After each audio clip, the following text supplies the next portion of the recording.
really good team win for us. I'm just really proud of our players, all the coaches, and all the staff. Just remain focused, really good attention focus throughout the week. Very good preparation. Give credit to Rutgers. That's a really tough, hard-nosed football team. Greg does a really good job with those guys on special teams, offense, defense. They got some really good players. They play hard. It's physical out there. So as you can see, so it was a great. It was November, big team football, and we had good football weather, and we celebrated our veterans this weekend. And so just happy to be able to get the job done, get the win. Got 24-hour rule, so we'll come back tomorrow and be ready to keep chopping. We did some good things today. It's important to finish strong, play our best football in November. I think that's a sign of high character and good football team. Play your best type of stretch. So that's what we're aiming to do. So I'll open for questions. Mel, if you don't mind, can you maybe let us inside your head in those last 4 minutes of the game? I mean, obviously as a coach, you know what you want to happen, but what's going through your mind? I can't do that. I can't let you in like that. Is it too much profanity? I wouldn't say that. You said that. We want to start fast and finish strong. We want to play full 60 minutes. Obviously it was, we were pleased that we were able to make some field goals. That was positive.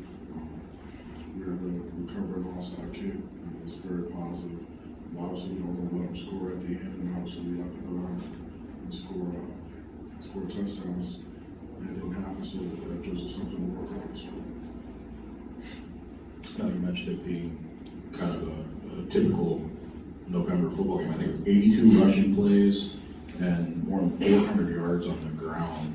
I guess from your perspective, what has this offensive line done over the course of the last 3 or 4 weeks to kind of develop into the ability to move guys around and get the run game going? Yeah, well, I just think it's, Coach Cap does a really good job with technique and fundamentals, coaching guys to play with toughness and play hard and finish, and that's showing up, and guys are developing and getting better. The run game is it starts with the offensive line, but it's also, it's more than the offensive line. The runners have to understand the design of the play, hit the hole, the way the play is designed, and that has a lot to do with it. And we're doing more of that. And then we need really high level production in the run game or tight ends. They're a big part of what we do in the run game, and also all the receivers. And then like today, you can see Peyton did a really good job IDing some of the fronts, some of the looks that the defense was giving us, and he was able to get us out of certain plays and into more favorable plays for the run game. So it's all of the above, and so we're getting better. We're seeing been facing the past couple of weeks with some pretty good defenses, some highly ranked defenses. So we still got a lot of football left to play. So we're looking to play our best football this week coming up. On the other side of that, with the run defense, I think it's the 7th straight running back over 100. But obviously your numbers are down. I guess what did they do in their run game, and how did you kind of slow it down when it needed to be? Yeah, initially we didn't do a great job. We were making contact, but we weren't wrapping up, and so we were doing a really good job running hard, and so we just had to do a better job tackling. Then it became a run support game, so they kind of got us on our edges a little bit, and so we had to do a better job of run for us, pretty much from the C gap out. And so some things that we need to work on, and then some place, you know, they take the receiver and crack up primary. Number one, force guys, we need to do a better job of replacing the corner. So, you know, there's a lot there. There's all that stuff is fixable, and then we need to get more guys ready to play. We start to get thin up there. And if we can get off the field on third down, then we'll be exposed to less plays as well.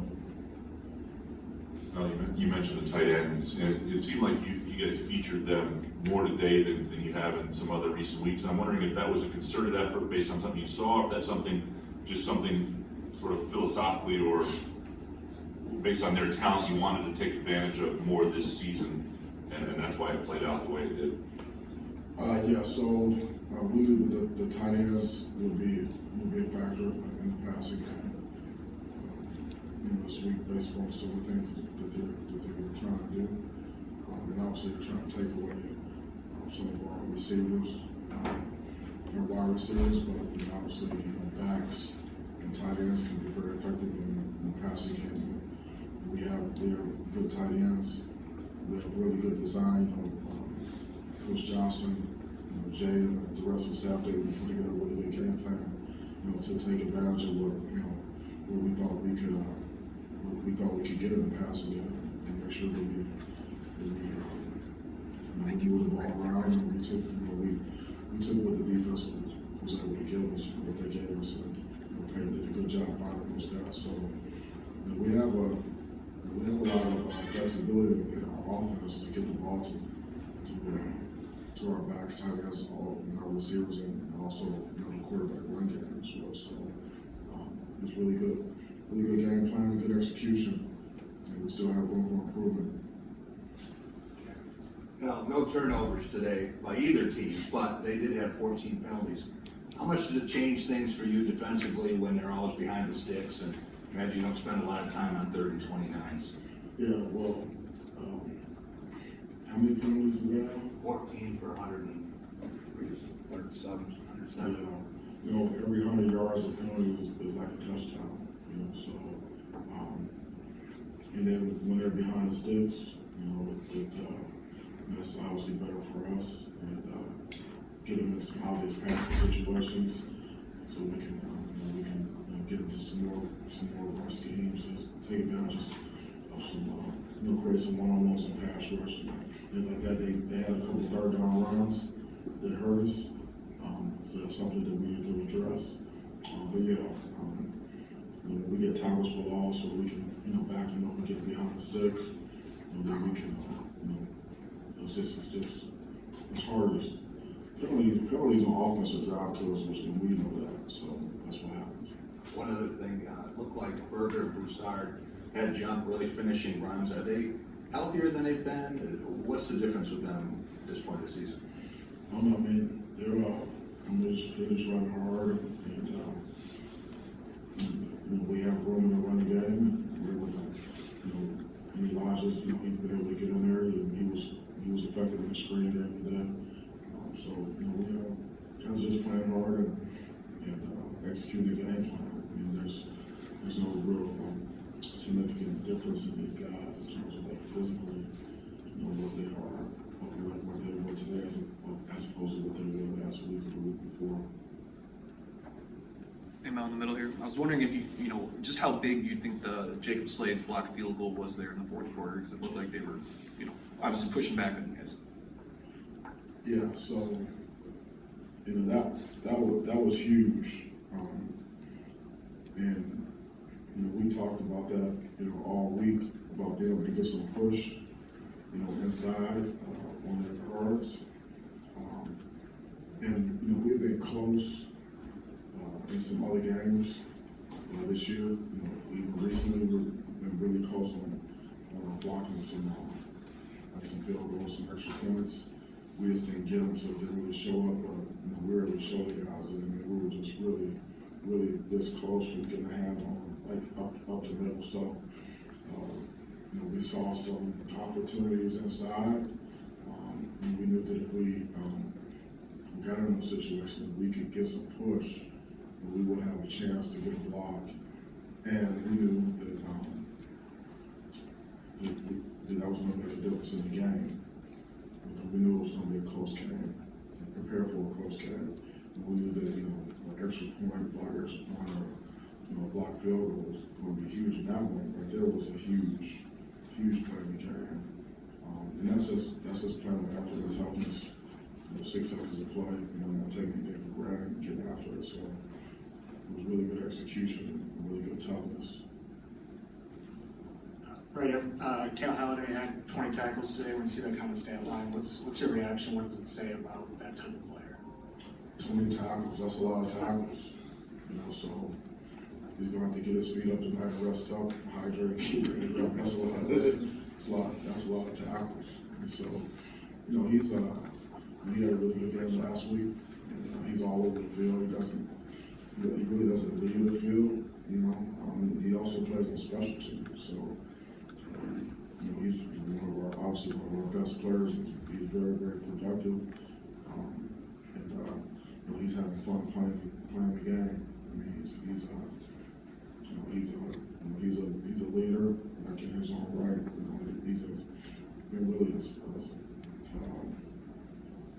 Like a stabilizing force for us. I think he's been very consistent because he's always been out there for us, and it just really helped. So I'm really happy for him because he puts a lot into it, and he practices really hard. He studies the game. He's a very unselfish guy.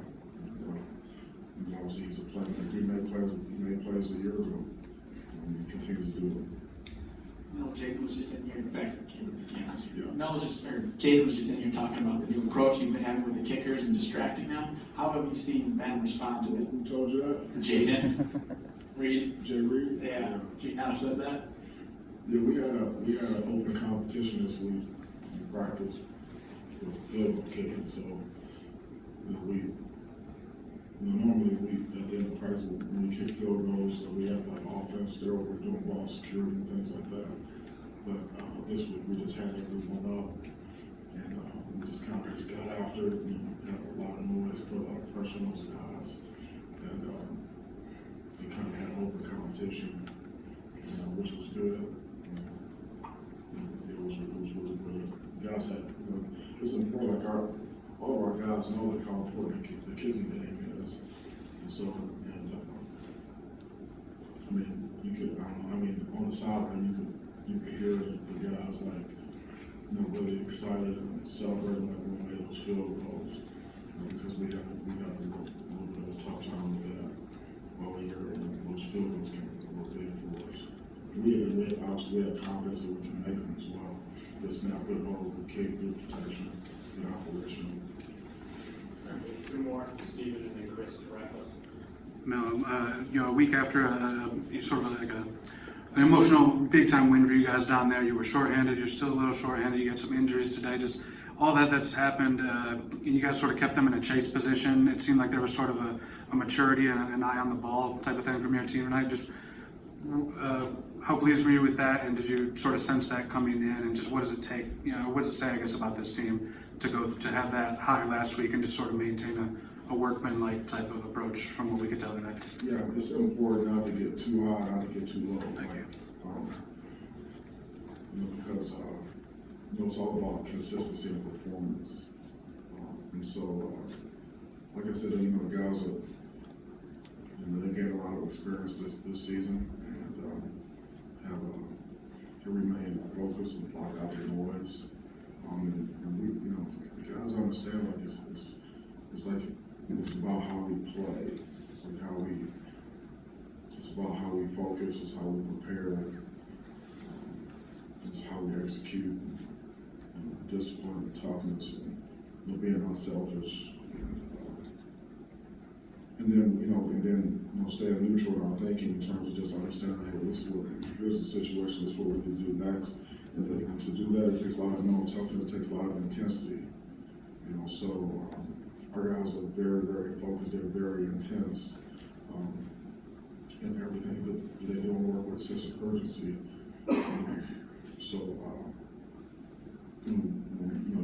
We just have more time on task, just more understanding of what it takes, on a day-to-day basis to to prepare to be able to be in a position to win games. So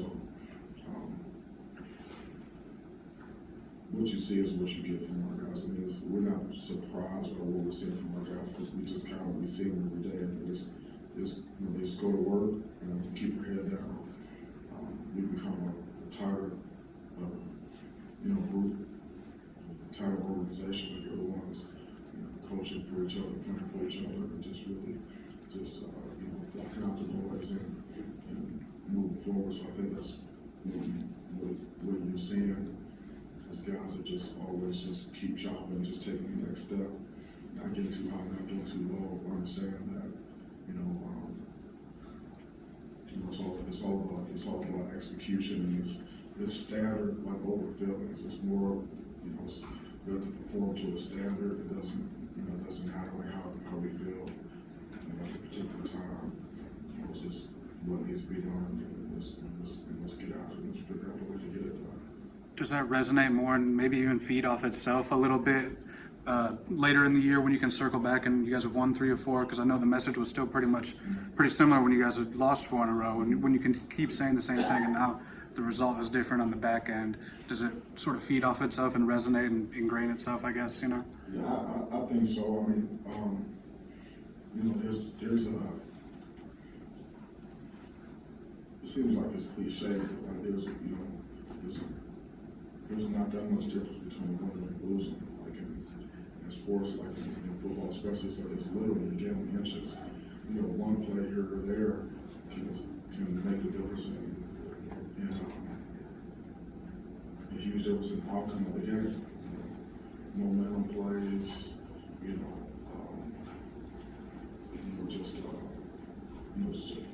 can just go back and look at certain plays in games that they make a huge difference. You make those plays, you execute it, you win the game. You don't do it, and you can lose, and you can lose badly. So it's all about, like we talk all year about. Is it scheme? Is it coaching? Is it players? I keep coming back to execution, which it's like, how do you get better execution? Practice, preparation, and teaching, and evaluation, owning, what happens on the field, and to being accountable. The coaches have done a really good job throughout the season, like slowing it down for the players, and not taking anything for granted, block out the notes, saying, listen, we're just going to focus on teaching, developing the guys, make sure they understand what they need to do and why, like how to do it, why it's important to do things a certain way, and just really just taking something that's complicated and making it simple for the guys so that they can understand, so they can get better, and if they understand like what they're doing, then they can repeat things, and then they can become more consistent. And so that's where we're seeing more consistency. We finally starting to play complementary football because guys do understand what it takes and how to do it. You can do it consistently throughout a game, for the most part. So, it's not like we reinvented the wheel or anything like that. We really just kind of trusted the process and kind of just stayed with it and been resilient. And it's, obviously we've had some bumps and roads. It's been painful at times, but I mean, if it was easy, everybody would be doing it, No, on the guys who are suspended, if you have any update on the situation with either the Big Ten or the police? And does there come a point where you and Alan have to revisit those suspensions based upon how long this process is taking?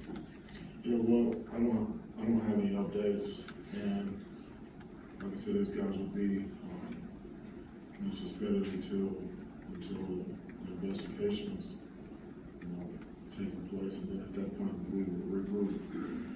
So we're just taking it one day at a time.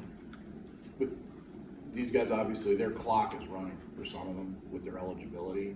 Is that something that you and Alan have to take into account? Yeah, I mean, everything every clock, everybody's clock is running. Your clock's running, my clock's running, and it's just, it just keeps going, right? So we have to take it one day at a time. That's all the information we have, and that's what we're doing. It is what it is. All right, thank you guys, appreciate you, enjoy the rest of the day.